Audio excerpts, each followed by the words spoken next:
네, 왕권의 강화 부분 살펴볼게요. 126쪽이고요. 우리 지난 시간에 본 게 도시가 성장하면서 장원이 해체되고 농노가 이제 해방되고, 그럼과 동시에 이제 교황권의 쇠퇴와 오늘 배우는 왕권의 강화가 좀 연결되는 부분인데요. 원래 교황권과 왕권은 우리가 이제 앞부분에서 살펴봤을 때 이런 그래프를 가지고 있었죠. 그래서 교황이 약해지면서 십자군 전쟁 종료 후에 자연스럽게 이제 영주의 힘도 약화되고, 그리고 상대적으로 왕이 강화되는 이런 모습이 나타나게 됩니다. 그래서 배경이 이제 첫째 줄에 보이고 있고요. 왕은 이 재판을 하는 권리와 세금을 거둘 권리를 이제 확대를 해 나가면서 자기 힘을 키워요. 그래서 상비군은 항상 준비되어 있는 군대고, 관료라는 거는 왕한테 급여를 받는 공무원들이니까 둘 다 어때요? 왕한테 충성을 바치는 계층이겠죠. 그래서 이제 이 사람들을 운영하기 위해서 상공업자들에게 세금을 받게 됩니다. 그리고 상공업자들은 영주에게서 벗어나기 위해서 왕편으로 가는 거죠. 이러면서 이 시기에 자연스럽게 등장을 하게 되는 것이 바로 신분제의회라는 개념입니다. 자, 신분제의회는 우선 조금 이거 적어주면 좋겠는데, 화면 정지하고 적으셔도 되고요. 네, 이제 그 독일과 이탈리아의 경우하고요. 그 다음에 영국과 프랑스의 경우가 다릅니다. 독일과 이탈리아 같은 경우는 이제 도시가 자체적으로 성장을 하는데, 이제 다른 지역 같은 경우에는 이 왕이 권한을 강화시키게 돼요.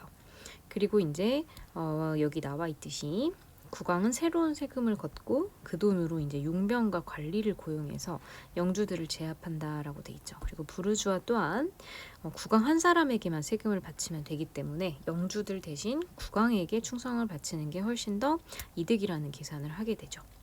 그래서 이제 신분제의회가 출현을 하게 되는데, 국왕에게 조언을 해주던 영주라든지 고위성직자 이외에 새로 도시의 대표들이 이제 세력으로 성장을 하게 돼서 이제 이 종류가 회의에 참석하게 되는 사람들의 종류가 세 등급 정도 되는 거죠. 예를 들면 성직자, 귀족, 평민.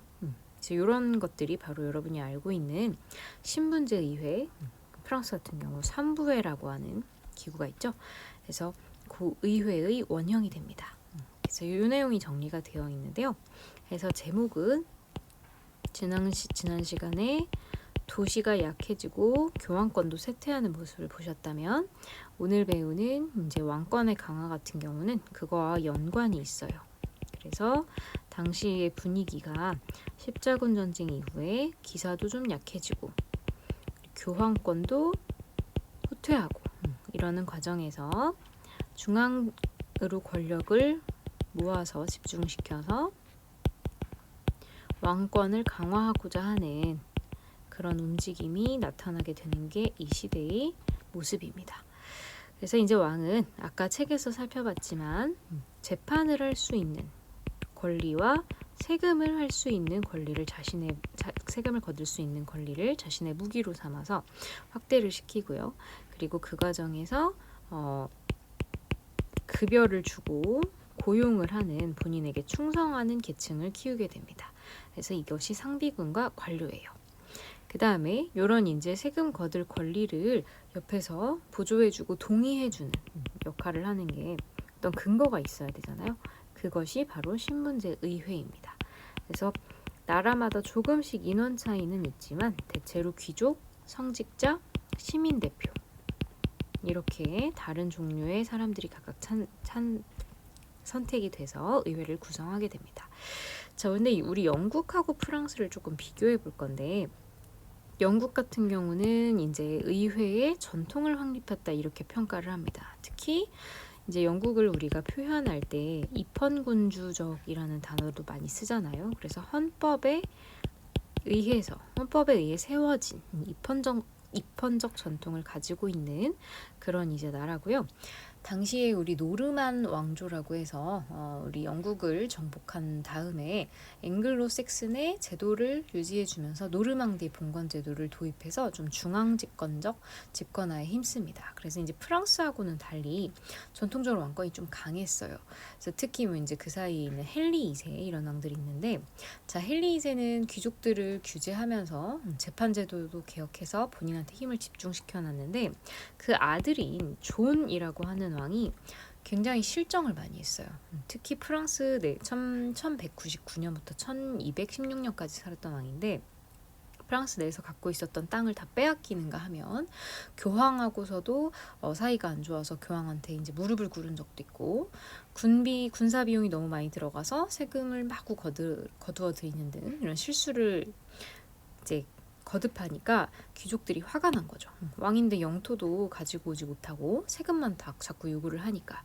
그래서 화가 난 귀족들이 몰려가서 여기 도장 찍어라고 한 문서가 뭐냐면 바로 여러분이 알고 있는 마그나 카르타입니다. 마그나 카르타는 매그너스, 위대한, 거대한 이런 뜻을 가지고 있고요. 그게 바로 대헌장이라고 하는 문서인데, 대헌장 교과서에 있어요. 그래서 왕이 지금 도장을 찍고 있죠. 자문, 충고를 듣지 않고서는 세금 안 거둘게. 그리고 39조에 보면은 왕이지만 그 사람을 처벌하지 않을게. 재산도 빼앗지 않을게. 라고 하면서 그 존왕의 권한을 제한하는 내용이 존왕이 스스로 도장을 찍게 됩니다. 굉장히 굴욕적이죠. 그래서 1215년에 이렇게 이제 귀족들이 왕의 권력을 꺾어버리면서 영국의 분위기가 변하게 됩니다. 자, 그 다음에 이제 그 이후에 영국의 헌정, 입헌 정치 발달에 큰 영향을 미치게 됐고요. 그 뒤를 이은 왕이 이제 헨리 3세인데, 이 사람도 횡포를 일삼아요. 그래서 이때 등장하는 시몽 드 몽포르라고 하는 인물이 있습니다. 그래서 당시에 왕인 헨리 3세에게 반대하여 성직자 귀족과 함께 이제 주와 도시의 대표들을 회의에 소집해서 1265년에 영국 의회의 시초가 되는 시몽드 몽포르 의회를 모으게 됩니다. 그래서 여기에서 이제 시작을 하게 됐고요. 이제 그 후에 의회가 모범 의회인데, 모범 의회는 말 그대로 영국의 어떤 모델이 되는 의회라고 해서 우리가 모범 의회라고 합니다. 그래서 대표성 있는 신분들이 다 참석을 했고요. 이것도 한번 여러분 적어보시면 좋겠는데, 모범 의회는 이제 영국 의회의 모델이라고 불립니다. 프랑스와 치를 전쟁 비용을 마련하기 위해서 귀족 고위 성직자, 각주를 대표하는 하급 기사와 자치도시의 시민 대표로 구성된 의회를 소집을 했고요. 이 의회를 시작으로 해서 그 다음부터 세금을 거둘 때 반드시 의회가 동의를 해야 하는 사안이다. 조세징수 문제는 이렇게 여기게 됐다는 거예요. 그래서 오늘날 이제 이 의회의 모델이 됐다라고 평가를 합니다. 자, 프랑스도 비슷한 사건이 있는데, 프랑스 같은 경우는 기억해 주셔야 될 왕이 필립 또는 필리프 4세, 이 사람이 소집을 하는 개최하는 삼부회라고 하는 회의입니다. 여기에선 교회에다가 세금을 부과를 할 거냐 말 거냐 라고 하는 문제를 가지고 회의가 열리게 됐고, 시기가 비슷해요. 1302년입니다. 그리고 여기에서 이제 교황이 철저하게 패배하는 이런 결과가 나오게 되면서 왕이 교황을 이겨요. 그래서 이제 아비뇽은 도시 이름에서 보이지만 프랑스의 한 도시거든요. 프랑스어 같죠? 여기로 이제 교황청을 옮기게 돼요. 그래서 유수라는 단어는 이제 옮기다라는 뜻인데, 자, 교황청은 원래 이탈리아 로마에 있어야 됩니다. 그런데 이게 프랑스로 온다는 것 자체는 교황한테 프랑스 왕이 이래라 저래라 한다는 거죠. 그래서 상당히 지금 비정상적인 현상이라고 볼 수가 있고요. 자, 교과서에도 이 내용이 나오고 있는데, 필리프 4세가 삼부회를 소집하고 이를 바탕으로 교황을 굴복시켰다라고 되어 있습니다. 그래서 굉장히 이제 그 아비뇽 유수 이후로 아비뇽에서는 아비뇽대로, 로마에서는 로마대로 교황을 이중으로 선출을 하게 되면서 아주 혼란스러운 시대가 이어지게 돼요. 그래서 아비뇽 유수라고 하는 사건, 이름 기억해 두시면 되겠습니다. 자, 그 다음에 이제 중세 시대의 붕괴를 대표적으로 이야기할 수 있는 사건인데요. 1338년부터 453년까지 거의 한 100년간, 110년이 사실 좀 넘는 기간이에요. 이 시간 동안 누구하고 싸운 건가요? 프랑스하고 영국이 싸운 전쟁이 바로 100년 전쟁입니다. 그리고 이제 이 전쟁이 발생한 이유는 그동안에 프랑스 국내에 영국 왕에게 이제 주종 관계를 맺고 있는 기사들이 있었어요. 그래서 위치는 프랑스인데 사실은 그 기사들이 영국 왕에게 충성을 바치고 있었기 때문에 프랑스 안에 영국이 땅을 갖고 있는 거나 마찬가지였죠. 그런 다음에 당시에 이제 플랑드르라고 하는 지방이 있습니다. 수업 시간에 좀 자세히 말씀드릴 건데 여기가 양털을 판매하는 상인들이 활동을 하는 곳이에요. 그래서 양털을 우리가 한자로 모직이라고 합니다. 그래서 모직물 공업의 중심지인데 이 플랑드르 지방을 빌미로 해가지고 프랑스하고 영국이 이 지역을 결국 누가 차지할 건가 소유를 둘러싸고 이제 갈등이 생기게 되면서 이제 점점 사이가 안 좋아졌고요. 결정적인 원인은 다음 프랑스 왕을 누가 할 거냐. 근데 영국 왕이 막 간섭을 하는 거죠. 그래서 이제 전쟁이 터지게 됐고 처음에는 프랑스가 밀렸는데 이제 쳐들어온 쪽이 영국인데다가 지리도 모르고 이제 식량도 부족한 상황이 이어지게 되고요. 여러분 알고 있는 누가 이때 나타나냐면 잔 다르크라고 하는 소녀가 나타납니다. 그래서 어린 여성의 몸으로 전장터에서 용감하게 싸우고 그 과정에서 또 프랑스 이제 100년이니까 왕이 중간에 계속 바뀌잖아요. 그 과정에서 잔다르크의 이름이 또 알려지고 하게 되면서 프랑스가 영국군을 몰아내게 됩니다.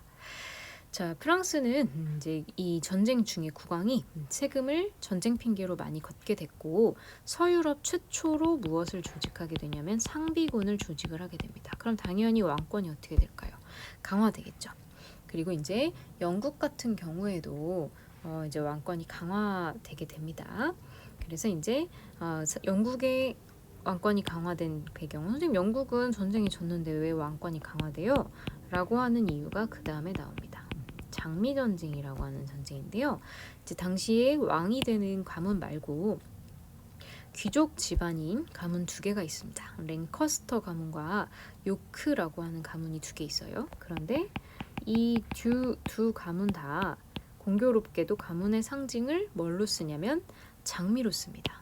그래서 우리가 이 전쟁을 장미전쟁이라고 부르는데 이 랭커스터가의 헨리 2세는 흰 장미 그리고 요크가의 문장은 붉은 장미. 근데 이제 그 요크가의 엘리자베스하고 랭커스터가 이기거든요. 그래서 랭커스터가가 가문이 이긴 다음 요크가하고 결혼을 하게 되면서 새로운 이제 튜더 왕조라고 하는 왕조를 열게 됩니다. 이 과정에서 전쟁이 일어나니까 귀족들이 많이 사망을 하게 되고 숫자가 감소할 거 아니에요. 그러면서 자연스럽게 왕권이 강화되게 됐고요. 새롭게 열린 이제 튜더 왕조의 유명한 왕 중에 여러분 알고 있는 바로 헨리 7세, 헨리 8세 이런 왕들이 있습니다. 자, 그리고 독일하고 이탈리아, 그다음에 이베리아 반도도 이제 왕권이 그 전보다는 강화되는 모습을 보였지만 이제 영국하고 프랑스에 비하면 미미합니다.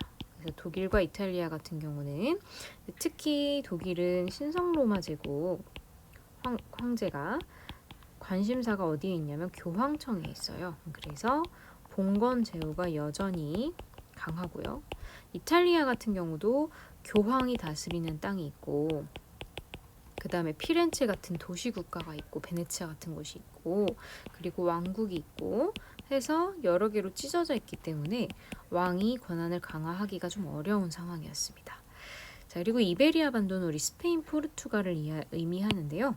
여기 지역은 문제가 뭐였냐면 당시에 우마이야 왕조 이런 이슬람 세력을 쫓아내는 게 문제였습니다. 그래서 이거에 성공을 하는 과정에서 스페인 지역의 왕가도 통일 활동을 하게 됩니다. 축출 내쫓는다는 뜻인데요. 자, 그 재정복 운동에 대해서는 카스티아, 아라곤 이런 나라들이 이제 나와 있고요. 두 나라가 결혼을 통해서 에스파냐 왕국을 이룬다는 설명이 있습니다. 그리고 포르투갈도 통일국가로 이제 성장하고요. 자, 심지어 이제 아까 전에 선생님 독일을 굉장히 약했다라고 했는데 신성로마 제국 황제들이 제후 세력에 눌렀다고 했는데 심지어 황제가 없는 시대도 있었어요. 그래서 이제 대공의 시대라고 이 시대를 명명을 하기도 하고요.